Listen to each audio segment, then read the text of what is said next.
Buen día, mi nombre es Edwin Velasco y yo voy a hablar un poco sobre lo que es el frutismo.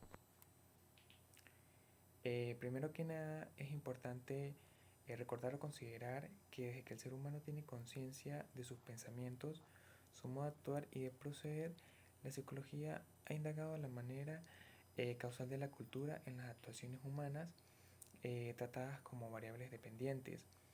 Esto nos quiere decir que la psicología a lo largo de los años ha hecho esfuerzos con sus estudios para poder comprender cómo funciona la mente del ser humano y poder estudiar los mecanismos por los cuales se dan este tipo de trastornos eh, y las distintas variables que se dan y que se consideran como desviaciones de las conductas según los estándares sociales y científicos de las cuales hace parte este trastorno que es el frutismo. Esto es importante ya que nos ayuda a identificar los factores que puedan corromper o modificar las conductas del ser humano y así poder o al menos tratar de modificarlas y de corregirlas. Entonces, la parafilia son trastornos de la inclinación sexual y en estos se dan de manera repetitiva y continuada con fantasías e impulsos sexuales en los que media una relación no consentida y en las que el único motivo de excitación es el uso de objetos o que se requiera de humillación o sufrimiento propio o ajeno para poder obtener gratificación sexual. Entonces, eh, esto va a ser o es una condición anormal que impide un comportamiento sexual correcto y se sustituye por prácticas inusuales. Es entonces una parafilia, el frutismo, la cual consiste en el rozamiento de los genitales con el cuerpo de otra persona, también otra parte del cuerpo, y por lo general esto es sin su consentimiento, considerándose así un abuso sexual. Además, suele aparecer durante la adolescencia, quienes representan entre adolescentes y jóvenes el 25% de la población que padece este trastorno o los frutistas. Y esta es la idea de mantener una relación sexual que genera sorpresa en el otro individuo, el cual no ha dado su consentimiento para que se realice. Además, por cada mujer hay 8 hombres que sufren de frutismo. El frutismo suele ir dirigido al área genital o zonas vinculadas a la sexualidad como los pechos o las nalgas. Y el sujeto que lo practica puede usar cualquier parte de su cuerpo, siendo las más empleadas las manos y los genitales.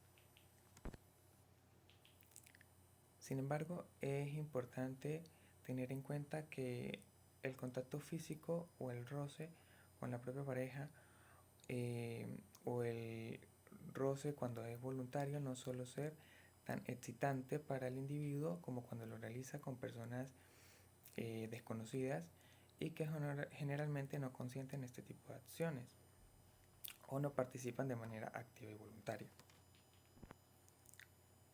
La causa de este trastorno no es totalmente conocida, pero se plantean diferentes modelos que intentan explicar su origen. Y se cree que intenta suplir las carencias mediante la realización de actos arriesgados. El frotista por lo general suele ser un varón que inicia su actividad sexual alrededor de los 25 años o durante la adolescencia y suelen ser personas tímidas con un elevado nivel de frustración y sensación de inferioridad. El frotismo al ser un trastorno parafílico no es una actividad transitoria y esporádica, sino que puede ir en aumento, por su frecuencia puede ir siendo progresiva, sobre todo durante los periodos de estrés y durante las dificultades vitales significativas. Sin embargo, es importante considerar o recalcar que el hecho de disfrutar de o excitarse con este tipo de prácticas al momento de tratar de experimentar cosas nuevas no implica que la persona necesariamente padezca un trastorno parafílico. Historia.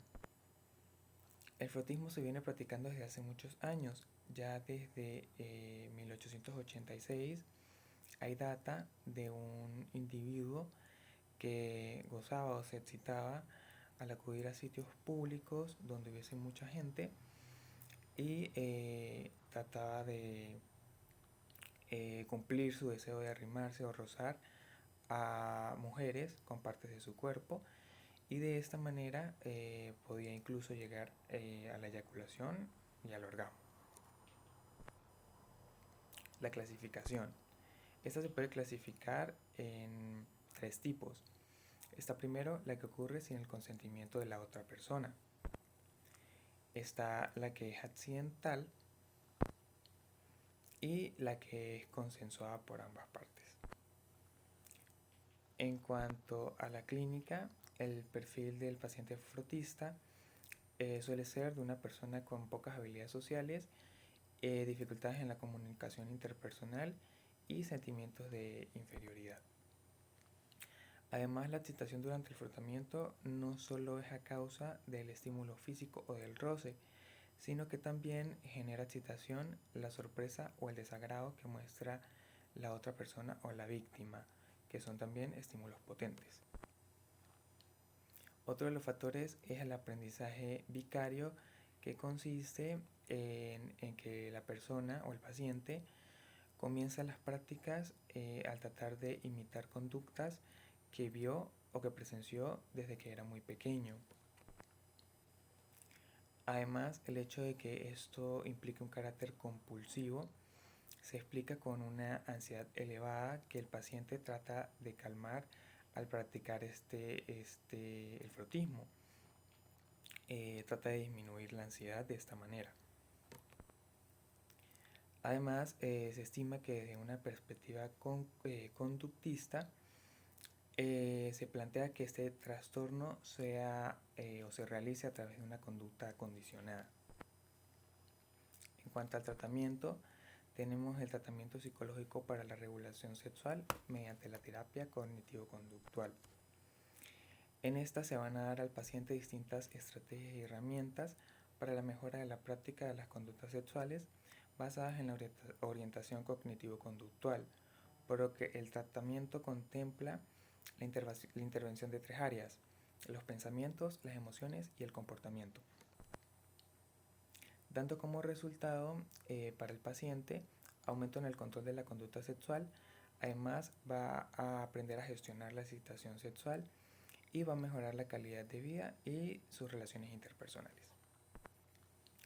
Sin embargo, es necesario individualizar al paciente y analizar las fantasías que esta persona ha tenido y preguntar e indagar a qué atribuye esa conducta y averiguar los posibles conflictos que lo hayan llevado a realizar esta práctica. Y de esta manera tratar de trabajarlas mediante la modificación de las creencias y la reestructuración cognitiva, haciendo ver de esta manera al paciente la necesidad y las ventajas que puede suponer su participación en el tratamiento para el mejoramiento de su propia vida. Gracias.